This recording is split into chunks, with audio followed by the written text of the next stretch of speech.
colonial empire. 2.5 million square miles, from the Antarctic to the tropics, with dependencies in every continent and every ocean. The people of Britain are directly responsible for the well-being of all the people of the colonies. There are 60 million of them, men, women and children of every race, colour and creed, with 100 different languages, hundreds of different customs and ways of living.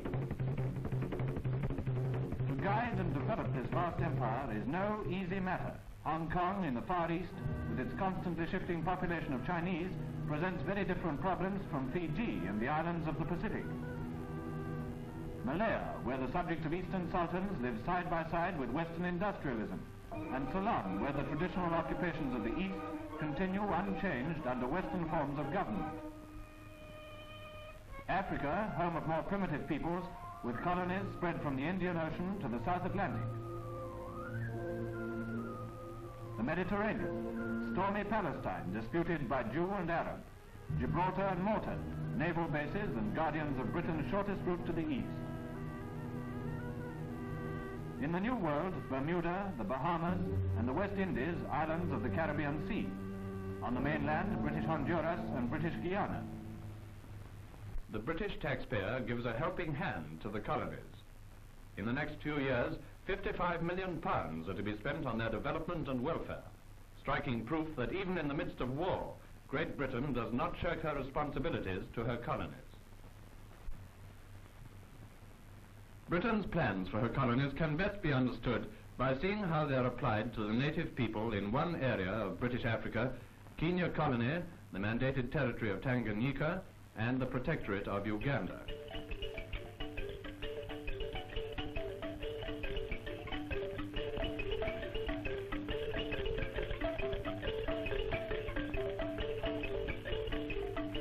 Here in 700,000 square miles, 30,000 Europeans and 80,000 Indians live side by side with 12 million Africans. They are people who live by the soil.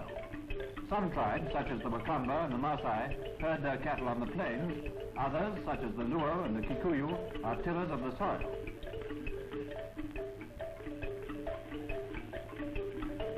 This simple life under the hot African sky was once a life of fear and uncertainty. Hostile tribes ravaged their neighbors' villages and cattle.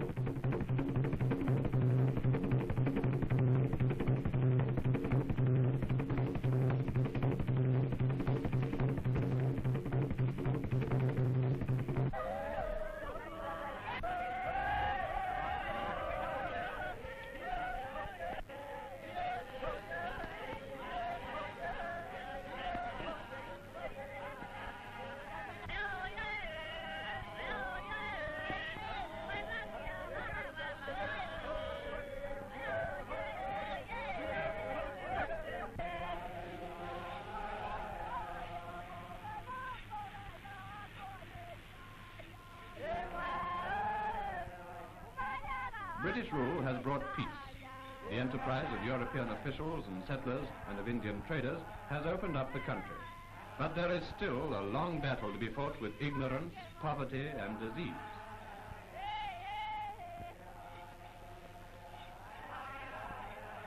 The squalor of the villages and the lack of proper food still make their communities easy victims to the diseases of the tropics. Such are the problems Britain is trying to solve in East Africa. In these lands, where there are so many changes to be made, much can be achieved by money and the initiative of the white man. Today, rivers are harnessed to bring electricity. Harbours and docks, these are at Mombasa, open up trade. Bridges carry the new roads and railways into districts cut off for years from the march of life.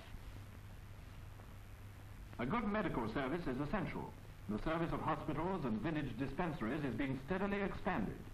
Minor casualties are treated in outpatient departments by native dressers, serious cases in well-equipped hospitals.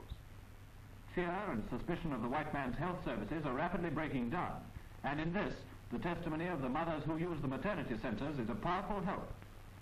In Kenya, 1 in 24 have their babies in these centres, and in the Kiambu district, where this hospital is, the figure is as high as 1 in 5. The tsetse fly infests nearly the whole of tropical Africa. It kills cattle on which many tribes depend for their living. This small fly has closed vast areas to man. 2/3 of Tanganyika cannot be lived in because of tsetse.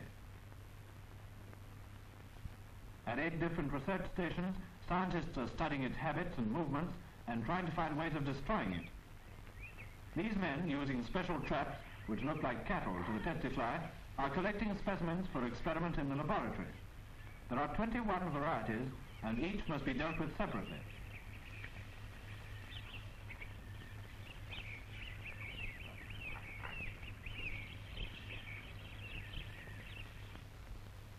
Tsetse also kills man. It causes sleeping sickness, a deadly disease attacking the central nervous system. In 26 years, human sleeping sickness in British East Africa has been almost wiped out. These people are Uganda, who have been summoned by their chiefs to one of the frequent medical inspections.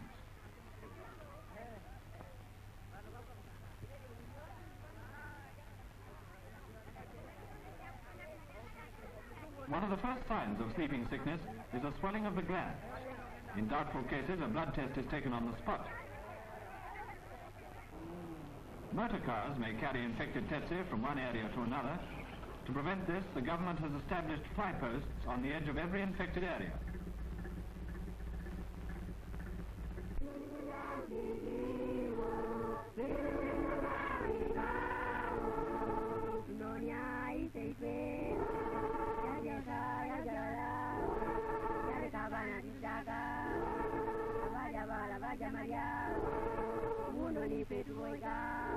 Most Africans suffer from malnutrition.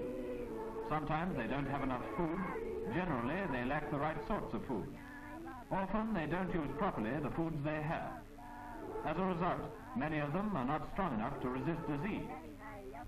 To all doctors in Africa, nutrition is the basic problem. But doctors cannot solve the problem alone. The veterinary officer teaches the Africans how to improve their herds. Here at Ngong is a stock farm where natives come to learn how to increase the yield of their cattle. The agricultural officer teaches them how to grow the foods they need, and at demonstration farms they can see with their own eyes the practical results of modern methods. The tribes who own cattle are learning how to prepare hides properly. These Massai have learned to dry their hides in the shade by stretching them on wooden frames. Better hides fetch better prices. But the tribes whose main livelihood is their cattle cannot battle unaided against a disease like rinderpest, which can decimate their herds. This Massai chief brings all his cattle to the veterinary officer for anti-rinderpest serum. When cattle diseases are controlled, herds increase. The result is that the pastures are grazed too heavily. The soil is overworked, and a new problem has to be met, the problem of soil erosion. There is no longer any grass to hold the soil together. The rains come and wash away the soil on which the life of every African depends. Sometimes it's washed away in sheets, leaving a flat desert. Sometimes the rainwater cuts deep gullies in the earth, making the land utterly useless. Governments are trying many different ways of stopping erosion and of reclaiming eroded land. Ridges are made which follow the contours of the ground and prevent the earth from being washed away. The natives themselves are learning to make these ridges on their own small holdings.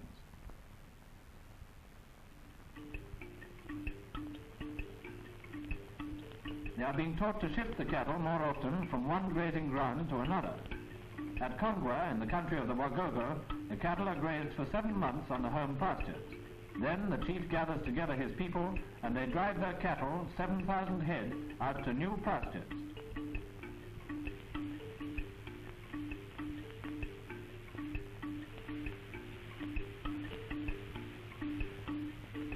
The Wagogo asked the Mpapwa veterinary station to organize this scheme, and officers from the station come to supervise the opening up of the new pastures.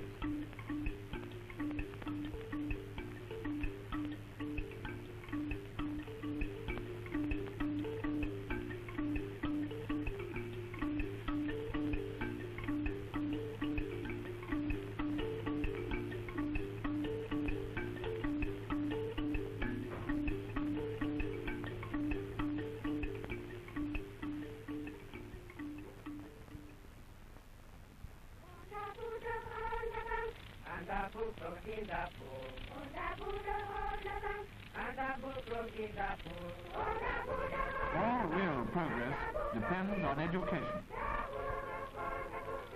Africans are eager for it, so eager that governments cannot keep pace with the demand. The missionaries led the way, and now government schools are becoming increasingly available.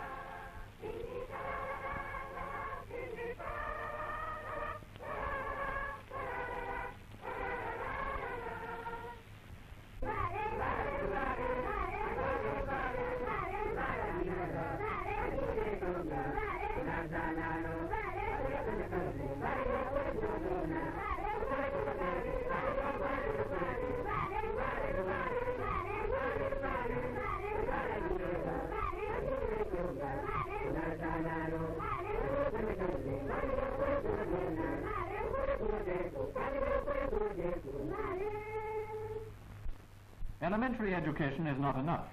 Africa must have her own doctors, nurses, teachers. At Makerere College in Uganda, Africans can specialize in medicine, teaching, engineering, and agriculture.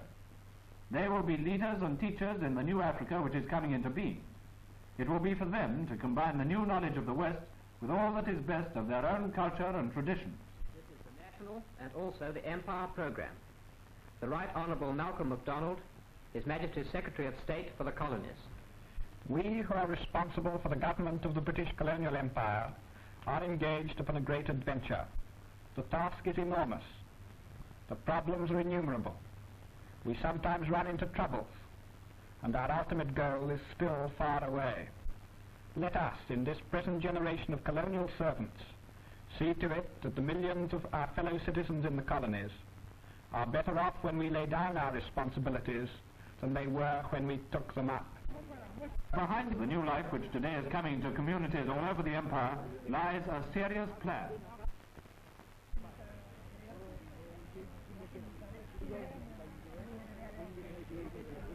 The giving of responsibility is an essential part of Britain's policy in Africa. The first step towards self-government is to delegate responsibility to the councils of local tribes. Much of the progress in social welfare is in the hands of these councils.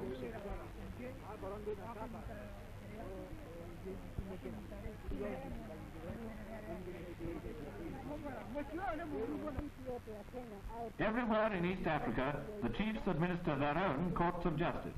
The judge is the tribal chief. These two natives are disputing the ownership of a number of goats. The court has decided you must give me back the goats I paid to you, and also their kids. They had 8 kids, but you said they had only 5. But 3 of them died. The first was taken by a hyena when it was very small. The second got a cough, and although we put hot irons on its stomach, it died. You can ask Kenyatta and his wife. They were there when it died.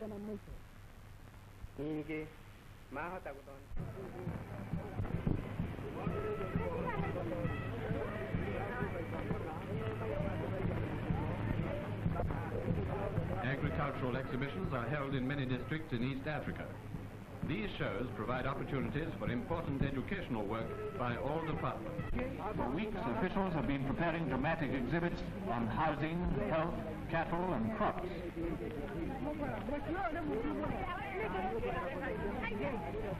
The great day arrives. Africans come in their thousands. The show is attended by His Excellency the Governor.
Fly through babies.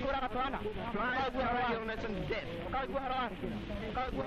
Kill these flies. Spray your houses and drive out death. Have you got malaria? Come and see how you get malaria. More money for your hives. Your hives mean more money.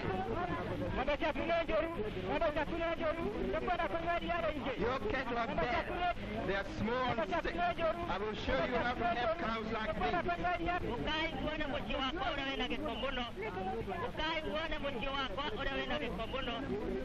Come and see my dirty village where everyone is ill and poor. Look at the houses. They are dark and small.